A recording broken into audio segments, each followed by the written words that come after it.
100% pure Sundarban honey. Honey collects direct from the deep forest of Sundarban by our beekeeper. के ही सुंदरबन इलाकों का प्राकृतिक organic honey तो देश दुनिया में पसंद किया जाता है। Keepers.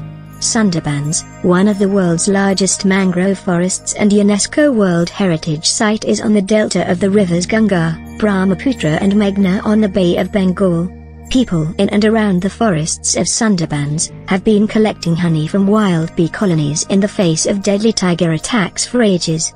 Honey is used in food and beverages as a sweetener. It is also an energy and immunity booster. Sundarban Fresh provides 100% pure honey to their nationwide clients. नमस्कार किसान भाइयों, मैं डॉक्टर डी.के. गुप्ता, कृषि वैज्ञानिक, आज आपसे ड्रिप इरिगेशन, जिसे हिंदी में टपक सिंचाई प्रणाली भी कहते हैं, इसके बारे में विचार विमर्श करने के लिए आपके समक्ष उपस्थित हूँ। किसान भाइयों, कृषि में जल का सबसे महत्वपूर्ण योगदान है।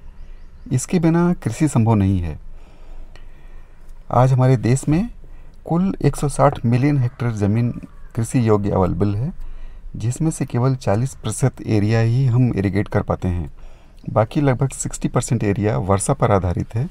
यदि वर्षा हुई तो उसमें खेती होती है, अदर जिस सीज़न में वर्षा नहीं होती है वहाँ पर खेती नहीं होती उस सीज़न में।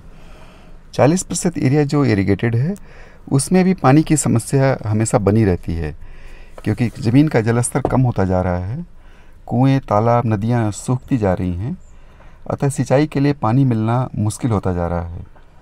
पानी की समस्या से निपटने में ड्रिप इरिगेशन एक बहुत महत्वपूर्ण योगदान देता है। एक बहुत ही कारगर तरीका है पानी की समस्या को कम करने के लिए। जब हम सरफेस इरिगेशन करते हैं, सरफेस इरिगेशन यानी कि आप नाली के द्वारा पानी खेत के पास लाते हैं, फिर खेत में पानी जो है आप छोड़ देते हैं, इसे बोलते हैं फ्लड इरिगेशन या सरफेस इरिगेशन।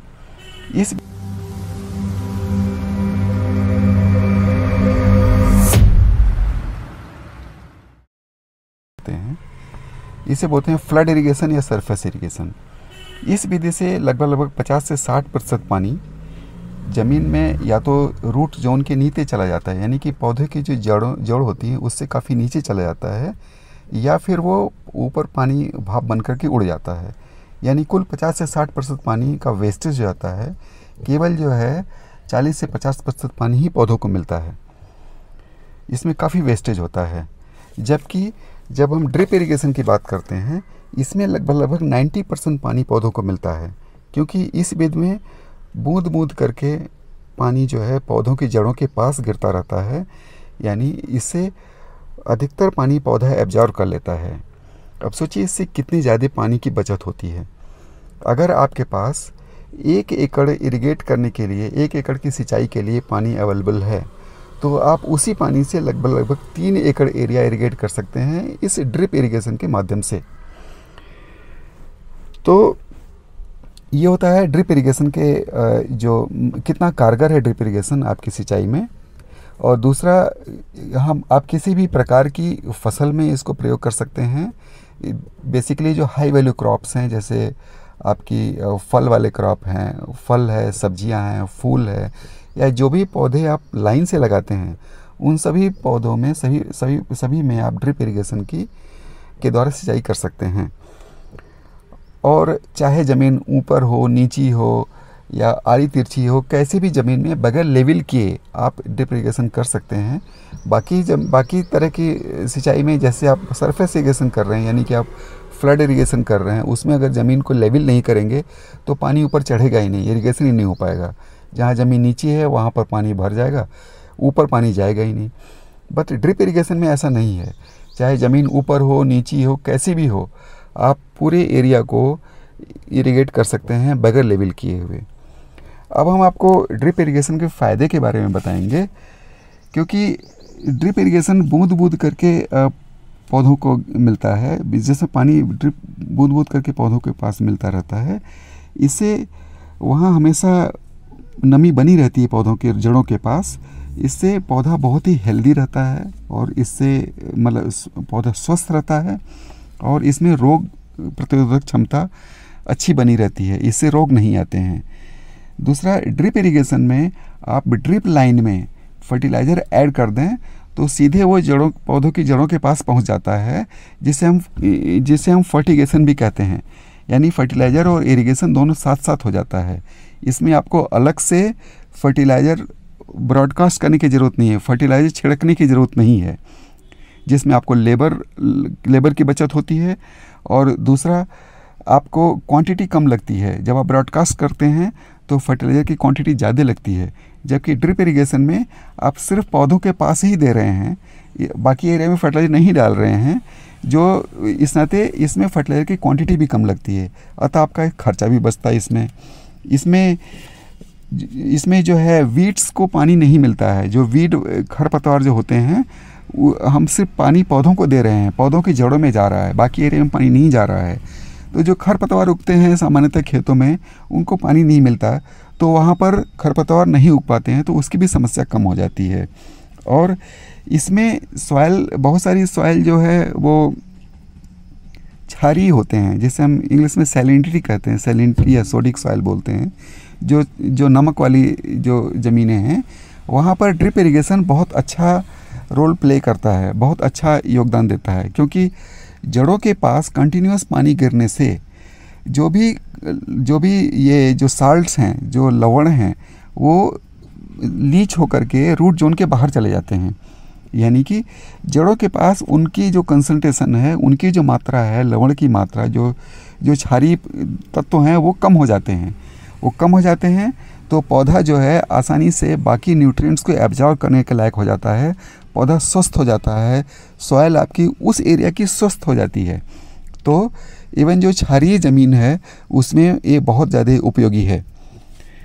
तो ये देखिए, इसमें जो है एक तो आपको इरिगेशन करने के लिए लेबर लगता है, उसकी ज़रूरत नहीं रहती है। एक बार आपने स्विच ऑन कर दिया तो पूरा एरिया अपने आप इरिगेट हो जाता है। इसमें आपको लेबर लगा करके इरिगेशन करने की ज़रूरत नहीं पड़ती है।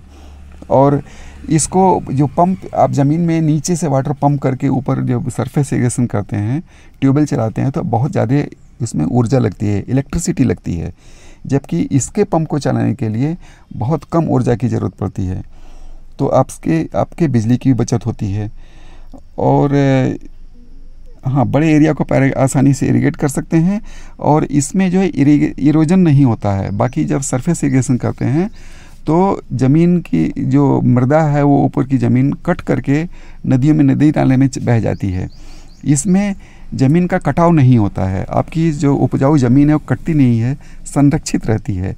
और इसमें चूँकि कम पानी देते हैं तो पानी लीच नहीं होता है। लीच यानी कि नीचे बह करके अंदर नहीं जाता है, सिर्फ रूट जोन में ही रहता है। तो इससे क्या होता है कि जो भी फर्टिलाइजर न्यूट्रिएंट्स हैं वो बह करके ज़मीन के काफ़ी नीचे नहीं जाते हैं, जो जा करके वाटर टेबल जो होता है उसको जल स्तर को प्रदूषित नहीं करते हैं। इस नाते ये एक जल प्रदूषण को कम करने के लिए भी उपयोगी है। अब बात आती है, ये तो होगी इसके फ़ायदे। अब बात आती है कि इसमें नुकसान क्या है।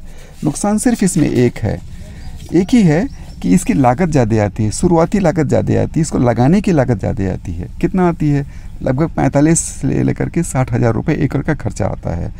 अब सरकार ने इस समस्या का भी समाधान निकाल दिया है। जैसे बहुत सारी योजनाएं सरकार ने निकाली हैं।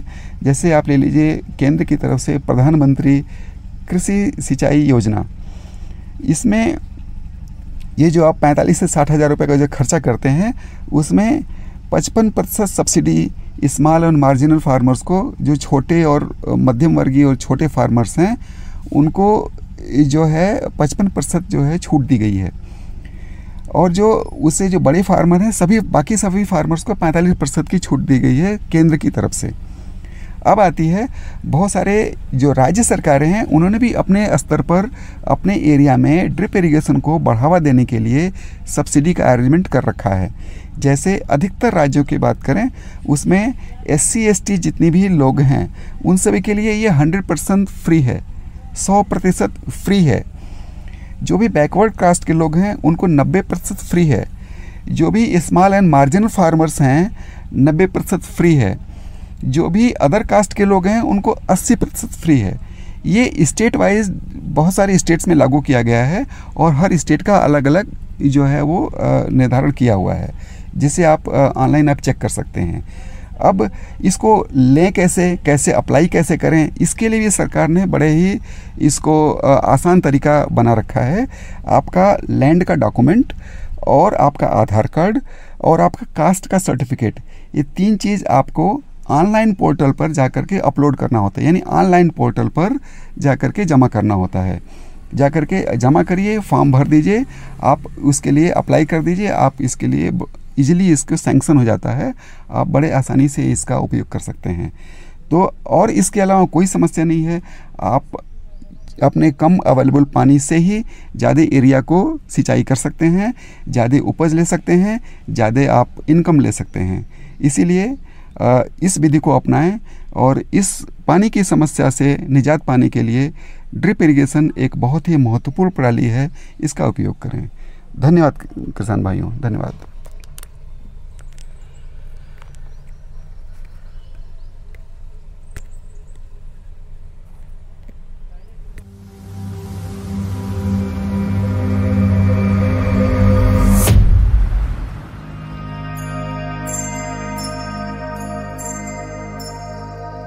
बंगाल के ही सुंदरबन इलाकों का प्राकृतिक ऑर्गेनिक हनी तो देश दुनिया में पसंद किया जाता है।